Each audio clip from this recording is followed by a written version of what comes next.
नमस्कार दोस्तों, आप सभी मित्रों का फिर से हमारे YouTube channel DK Saini study point में आप सभी का स्वागत है।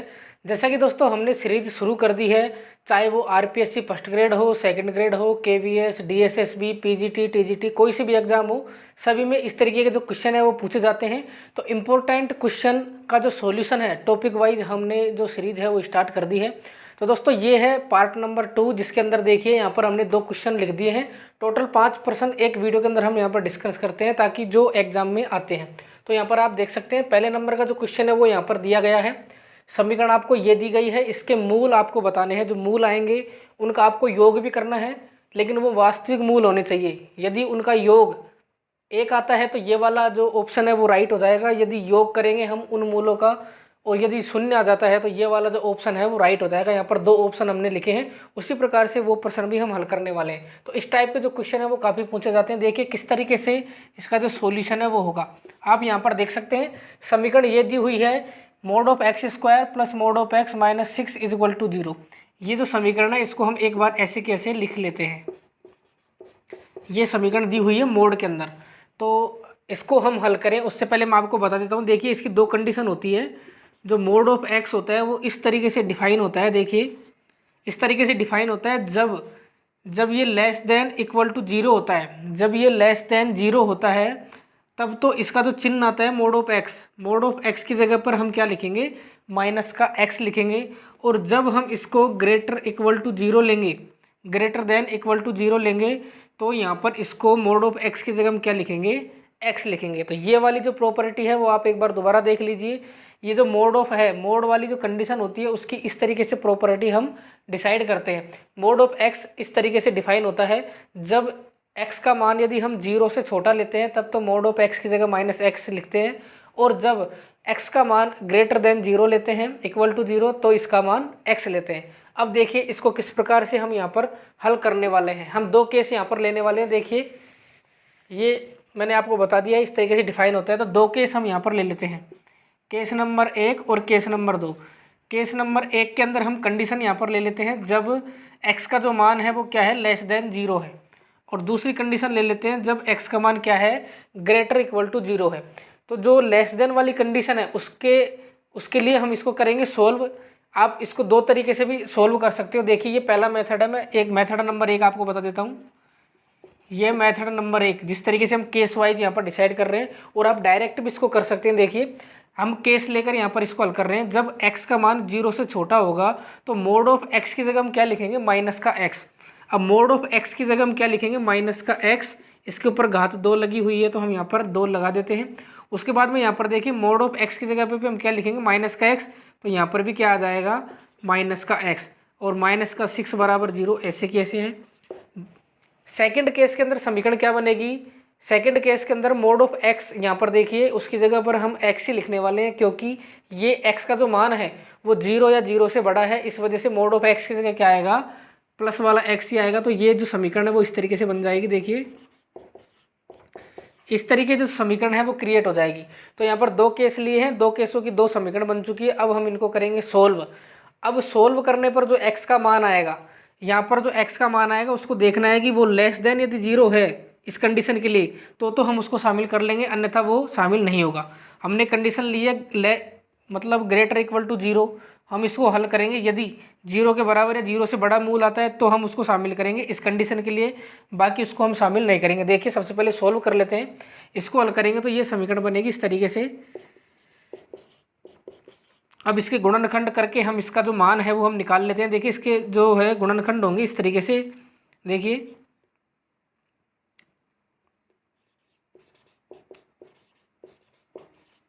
इस तरीके से हम इसके क्या करते हैं, गुणनखंड करते हैं, टुकड़े करते हैं। अब यहाँ से जो कॉमन आता है उसको हम निकाल लेते हैं। यहाँ आएगा ये, अब फिर से यहाँ पर जो x माइनस 3 है वो यहाँ पर कॉमन आ रहा है, और x प्लस 2। अब देखिए दोस्तों यहाँ पर जब हम इनको दोनों को गुणनखंडों को हम 0 के बराबर रखेंगे तो x के मान प्राप्त होंगे 2। एक तो होगा माइनस का 2 और एक आएगा 3। अब हमने कंडीशन ली है x का मान लेस देन 0 होना चाहिए। तो यहाँ पर लेस देन 0 केवल ये आ रहा है। कौन सा आ रहा है, केवल ये आ रहा है। इसलिए हम इस 3 को यहाँ पर काउंट नहीं करेंगे, क्योंकि ये इस कंडीशन को फॉलो नहीं कर रहा है। अब इसी प्रकार से हम इसको भी सॉल्व कर लेते हैं। देखिए इस समीकरण को सॉल्व करेंगे तो देखिए क्या आएगा। यहाँ पर हम इसके जो है रैखिक गुणनखंड कर लेते हैं, तो इसका जो आंसर आएगा वो इस तरीके से आएगा। देखिए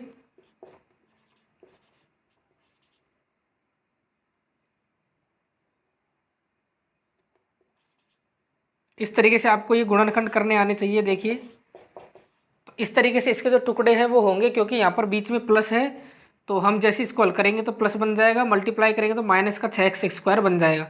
तो यहाँ से देखिए इस प्रकार से हम इसको सोल्व करते हैं। अब यहाँ से जो कॉमन पार्ट आ रहा है वो आ रहा है x-3 और बाहर है x-2 बराबर 0। यहाँ पर भी दो रैखिक गुणनखंड हमको प्राप्त हो गए हैं इस कंडीशन के लिए। तो x के मान आएंगे कितने कितने, एक तो आएगा -3 और एक आएगा यहाँ पर 2। अब देखिए दोस्तों हमने कंडीशन ली है ग्रेटर देन 0 और इक्वल टू 0, अर्थात 0 या 0 से बड़ा होना चाहिए। तो वो केवल ये कंडीशन है, ये वाला हम काउंट नहीं करेंगे क्योंकि -3 आ रहा है और कंडीशन हमने ग्रेटर वाली ली है, तो हम इसको काउंटर नहीं करेंगे। अब देखिए मूल कौन कौन से आ गए, एक मूल तो ये आ गया और एक आ गया ये। कौन कौन से मान प्राप्त हो गए, तो हम लिखेंगे यहाँ पर x का मान एक तो प्राप्त हो गया 2 और एक प्राप्त हो गया -2। तो ये दो मान हमको यहाँ पर प्राप्त हो चुके हैं इसके। लेकिन यहाँ पर देखिए ऑप्शन के अंदर लिखा हुआ है कि वास्तविक होने चाहिए, ये वास्तविक ही है, कोई आयोटा वगैरह इसमें नहीं है, काल्पनिक नहीं है, तो ये वास्तविक मूल है। और ये कह रहा है कि जिनका योग 1 है। अब यदि हम इन दोनों को जोड़ेंगे तो कितना आएगा, 0। यदि हम इनको जोड़ेंगे तो कितना आएगा, यहाँ पर 0 आएगा। तो ऑप्शन 1 तो यहाँ पर होगा नहीं, तो ऑप्शन कौन सा होगा, यहाँ पर बी वास्तविक होगा, जिनका योग क्या है, 0 है। तो इस टाइप के जो क्वेश्चन हैं वो आपकी एग्जाम के अंदर पूछे जाते हैं। अब देखिए दोस्तों नेक्स्ट प्रश्न आपकी स्क्रीन के सामने है, यहाँ पर दिया गया है यदि समीकरण x² + λx + μ बराबर 0 का एक मूल आपको दिया गया है, कितना है, 2। एक मूल आपको दिया गया है।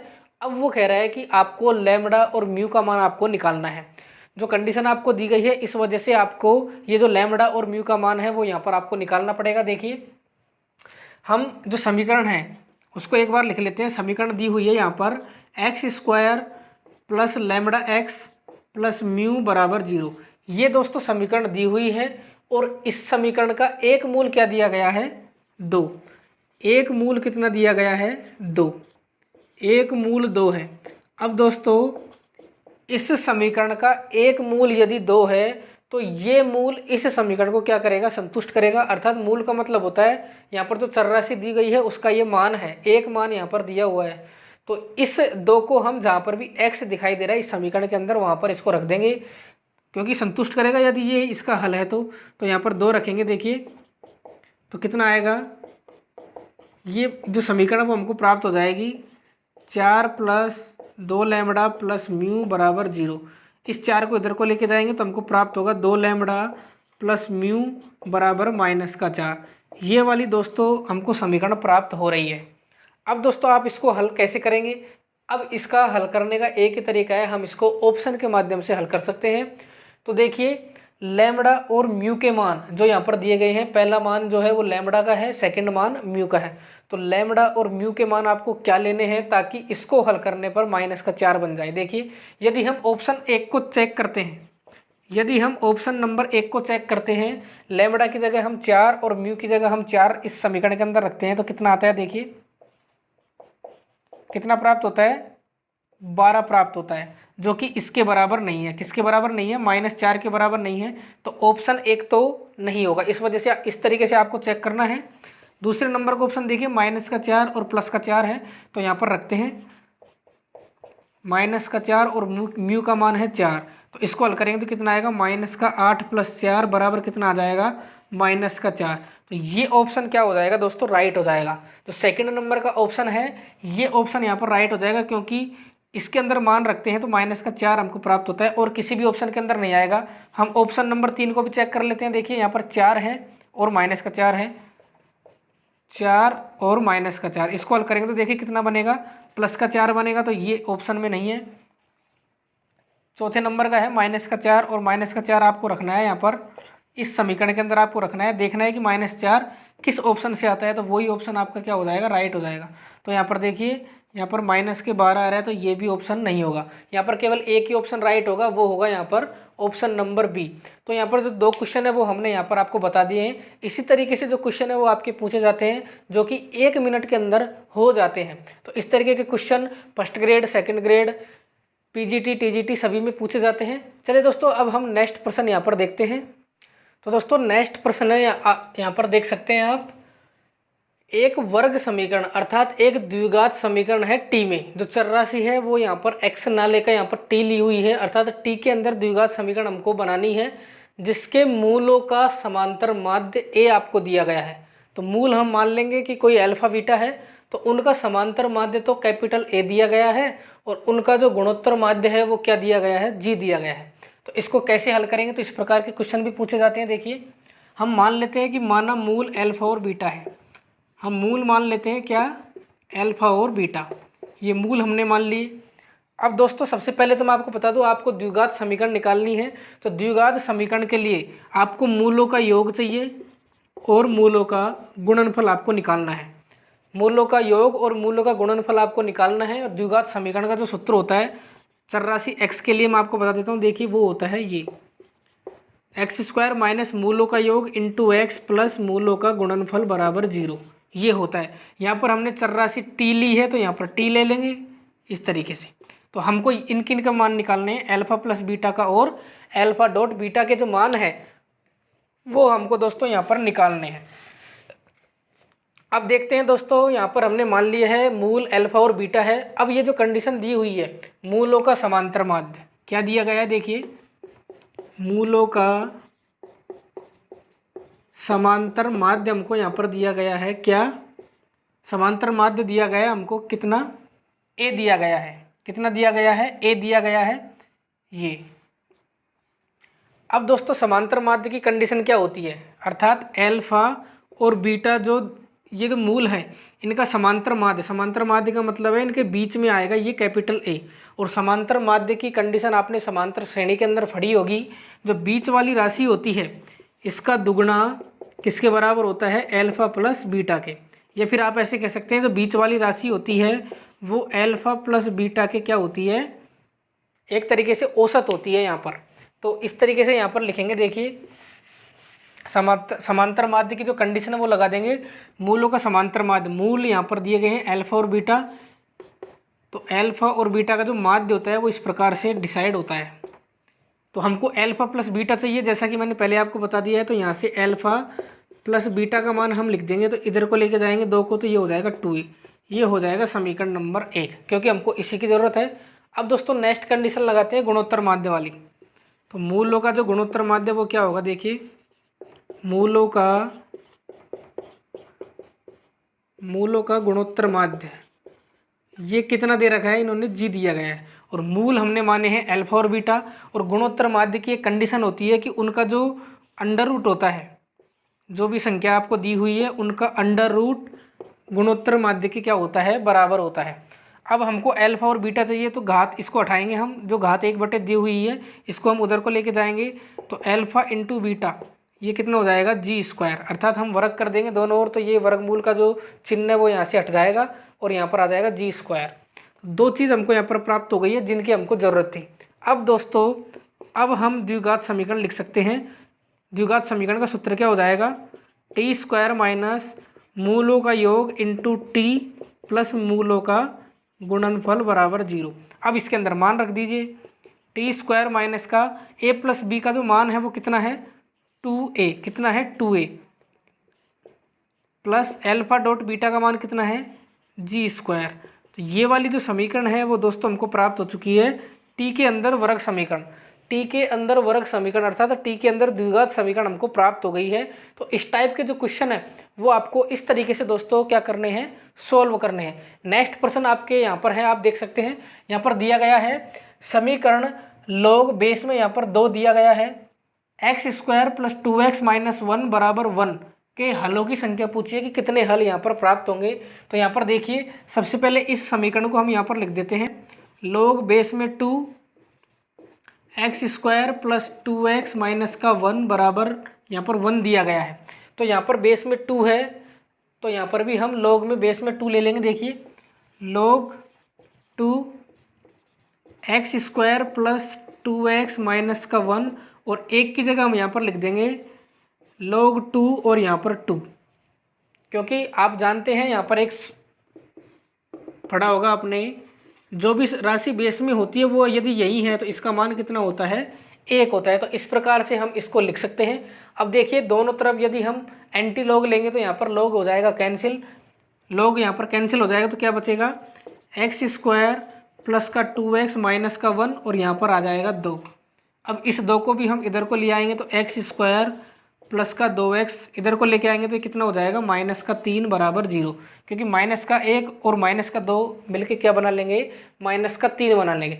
अब केवल इस समीकरण को हमको सोल्व करना है, जो हल आएंगे वो ही इस समीकरण के हलों की कितनी हो जाएगी, संख्या हो जाएगी। तो संख्या कितनी आएगी, यहाँ पर घात 2 है तो घात 2 होती है, उतनी ही अधिकतम क्या होती है, हलों की संख्या होती है। लेकिन वो हल इस समीकरण को संतुष्ट भी करने चाहिए, यदि संतुष्ट करते हैं तो उन हलों को हम शामिल कर लेंगे। देखिए इसको हल करते हैं। सबसे पहले कैसे हल करेंगे, यहाँ पर देखिए इसको और इसको मल्टीप्लाई करेंगे तो माइनस का 3x स्क्वायर बन रहा है। तो इसके टुकड़े इस प्रकार से करने हैं कि जोड़ने पर यह आना चाहिए, जोड़ने या घटाने पर, और मल्टीप्लाई करने पर माइनस का 3x स्क्वायर आना चाहिए। तो गुणनखंड विधि आपको आती होगी। देखिए यहाँ पर इसको हम क्या करते हैं, हल करते हैं, तो कितना आएगा वो आपको देखना है। देखिए तो ये आ जाएगा 3x माइनस का x माइनस का 3 बराबर 0। तो इस तरीके से आपको यहाँ पर क्या करने हैं, टुकड़े यहाँ पर इसके करने हैं। अब देखिए यहाँ पर क्या आएगा, कॉमन आ जाएगा x, अंदर बचेगा x प्लस 3, यहाँ पर माइनस का 1 कॉमन आएगा, अंदर बचेगा x प्लस 3 बराबर 0। अब यहाँ पर दोबारा से कॉमन आ रहा है x प्लस 3, बाहर बच गया x माइनस 1। तो ये दो रैखिक गुणनखंड हमको प्राप्त हो गए हैं। अब इनको यदि हम 0 के बराबर रखेंगे तो एक आएगा माइनस का 3 और एक आएगा 1। दो मान यहाँ पर हमको प्राप्त होंगे x के, माइनस का 3 और 1। अब देखिए माइनस का 3 यदि हम इसके अंदर रखेंगे तो यहाँ पर बनेगा 9, यहाँ पर बनेगा 6, माइनस के 6, तो 9 में से 6 गए तो कितने बचे 3, और 3 में से 1 गया तो 2, अर्थात log 2 बराबर यहाँ पर आ जाएगा 1। देखिए हम वेरीफाई कर लेते हैं कि ये हलों की संख्या यहाँ पर वैसे तो 2 आ रही है, लेकिन एक बार चेक जरूर कर लेते हैं कि ये दोनों हमको ये दोनों लेने पड़ेंगे या नहीं। देखिए समीकरण के अंदर हम रखते हैं, सबसे पहले हम x बराबर क्या रखेंगे, माइनस का 3 रखेंगे। देखिए कितना आएगा, log 2 माइनस का 3 रखेंगे तो x स्क्वायर हो जाएगा ये 9, यहाँ पर 6 माइनस का 1। जैसे हम इसको हल करेंगे तो ये बन रहा है log 2, 9 में से 6 गए तो 3 और 3 में से 1 गए तो 2, तो log 2 और 2 कितना होता है 1, अर्थात ये वाला जो है वो हम काउंट करेंगे।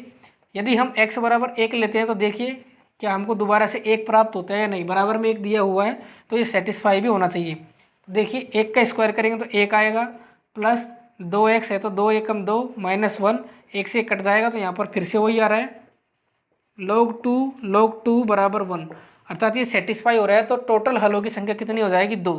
तो यहाँ पर हलों की संख्या कितनी हो जाएगी 2। कितने हल हो जाएंगे, यहाँ पर 2 हल हमको प्राप्त हो जाएंगे। तो यहाँ पर संख्या पूछी है तो संख्या हो जाएगी 2, हलों की संख्या कितनी हो जाएगी 2। और केवल हल पूछते तो हल कितने हो जाते, माइनस का 3 और 1। तो इस टाइप के जो क्वेश्चन है वो भी आपकी एग्जाम के अंदर बार बार पूछे जाते हैं। चलिए दोस्तों एक प्रश्न और रह गया, वो हम कर लेते हैं। दोस्तों नेक्स्ट प्रश्न यहाँ पर लिखा गया है, यदि समीकरणों, दो समीकरण यहाँ पर दी हुई है, X square plus A X plus B बराबर 0 तथा X square plus B X plus A का एक मूल संपाती है।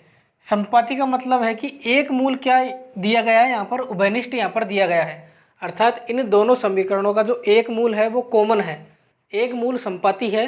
तो a प्लस बी का जो मान है वो क्या होगा, संख्यात्मक मान यहाँ पर पूछा गया है।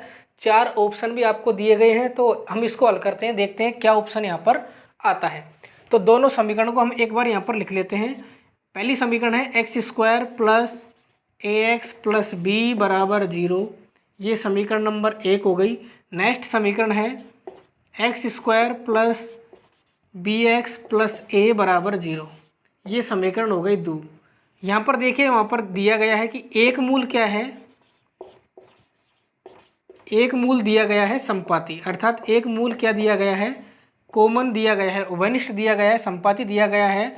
तो देखिए ट्रिक के माध्यम से मैं आपको बता देता हूँ। देखिए बहुत बार क्या होता है, इसका सूत्र भी होता है, लेकिन बहुत बार क्या होता है बच्चों को सूत्र याद नहीं होता है। तो किस प्रकार से आप इसको कर सकते हैं, ट्रिक आपको ये याद रखनी है। जो ट्रिक है वो इस तरीके से देखिए, ट्रिक ये है कि जो इनके जो गुणांक है उनको आपको पहले लिख लेना है। देखिए एक्स स्क्वायर का गुणांक 1 है, यहाँ पर भी क्या है 1 है, तो एक्स स्क्वायर के जो गुणांक है वो मैंने यहाँ पर लिख लिए हैं। अब एक्स के गुणांक लिख लेंगे, एक्स के गुणांक है ए और नीचे के है बी। पहली समीकरण में जो अचर राशि है वो है बी और यहाँ पर कितना है ए, यहाँ पर कितना है ए। तो हम तीनों गुणांकों को हम क्या लिख देंगे, एक बार लिख देंगे। ट्रिक ये है, देखिए सबसे पहले हम करेंगे इन दोनों को मल्टीप्लाई। जो आपको ये चीज़ दी हुई है, आप जानते हैं मल्टीप्लाई कैसे करते हैं, इस तरीके से, इस तरीके से मल्टीप्लाई करते हैं। तो मल्टीप्लाई करेंगे तो आएगा बी, सबसे पहले करते हैं इस साइड से, एक को बी से मल्टीप्लाई करेंगे तो बी आएगा, और इसको मल्टीप्लाई करेंगे तो कितना आएगा ए आएगा, और दोनों के बीच क्या लगाते हैं, माइनस का चिन्ह लगाते हैं।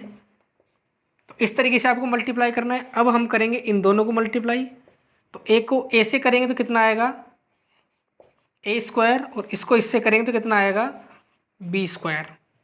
अब दोस्तों यहाँ पर लगाएंगे बराबर का चिन्ह, क्योंकि जो सूत्र होता है वो भी इस तरीके से बनता है। अब हमने इन दोनों को कर दिया है मल्टीप्लाई। अब बारी है ये दूर वाली राशि को मल्टीप्लाई करने की। तो दूर वाली राशि को मल्टीप्लाई करते हैं तो यहाँ पर आएगा स्क्वायर। ये चीज़ आपको ध्यान रखनी है। पहले तो इनको मल्टीप्लाई करेंगे और इसको मल्टीप्लाई करेंगे गुणनफल के रूप में, और बाकी जो दूर वाली राशियाँ हैं उनको मल्टीप्लाई करने के लिए यहाँ पर स्क्वायर लगा देंगे, क्योंकि फॉर्मूले के अंदर भी स्क्वायर आता है। तो ये समझाने के लिए मैं आपको बता रहा हूँ। एक को ए से मल्टीप्लाई करेंगे तो कितना आएगा ए, और एक को बी से करेंगे तो कितना आएगा बी, और यहाँ पर आ जाएगा माइनस का। अब इसको हमको सोल्व करना है। कैसे करेंगे, देखिए यहाँ पर एक माइनस का जो चिन्ह है वो हम कॉमन ले लेते हैं, तो ये बनेगा ए माइनस का बी। यहाँ पर ए स्क्वायर माइनस बी स्क्वायर है, तो ए स्क्वायर माइनस बी स्क्वायर का जो फॉर्मूला है वो हम लगा देंगे। वो क्या होता है, ए माइनस का बी और ए प्लस का बी बराबर यहाँ पर ए स्क्वायर, यहाँ पर देखिए ए माइनस बी का होल स्क्वायर है, तो हम इसको ऐसे कैसे लिख लेते हैं, क्योंकि यहाँ पर ये राशि कटने वाली है। देखिए यहाँ पर ए माइनस बी दो बार है, ए माइनस बी और ए माइनस बी दो बार है, और यहाँ पर ये पूरा का पूरा कैंसिल हो जाएगा, अर्थात यहाँ पर एक बचेगा और यहाँ पर माइनस का ए प्लस बी बचेगा। तो मैं यहाँ पर आपको समझा देता हूँ। देखिए माइनस का ए प्लस बी यहाँ पर बच चुका है, माइनस का ए प्लस बी, और बराबर में कितना बच गया है एक। अब देखना ये है कि प्रश्न में पूछा क्या है, केवल ए प्लस बी का मान पूछा है, तो ए प्लस बी का मान हमको चाहिए, माइनस को हम उधर को लेके जाएंगे, तो ए प्लस बी का जो मान आ जाएगा वो कितना आ जाएगा माइनस का एक, और यही हमारा क्या हो जाएगा आंसर हो जाएगा। तो माइनस का एक देखिए कौन से ऑप्शन में आंसर है, बी ऑप्शन में आंसर है। तो ये हमारा जो आंसर है वो दोस्तों राइट होने वाला है। तो इस तरीके से दोस्तों आगे भी आपको जो क्वेश्चन है वो हमारे चैनल के माध्यम से मिलते रहेंगे। प्रत्येक टॉपिक के जो क्वेश्चन है वो हम करवाने वाले हैं। तो हमने जो फिलहाल टॉपिक लिया है वो बहुपद और द्विघात समीकरण से संबंधित लिया है, ताकि ये जो प्रश्न है काफ़ी बार RPSC first grade, second grade, TGT, PGT, DSSB, KVS में पूछे जाते हैं। तो आगे भी इसी तरीके से जो प्रश्न है वो आते रहेंगे। तो दोस्तों चैनल से जरूर जुड़े, चैनल से जुड़ने के लिए चैनल को सब्सक्राइब करके बेल आइकन को प्रेस जरूर करें। आज के लिए बस इतना ही, फिर मिलेंगे नेक्स्ट वीडियो में, तब तक के लिए आपका धन्यवाद।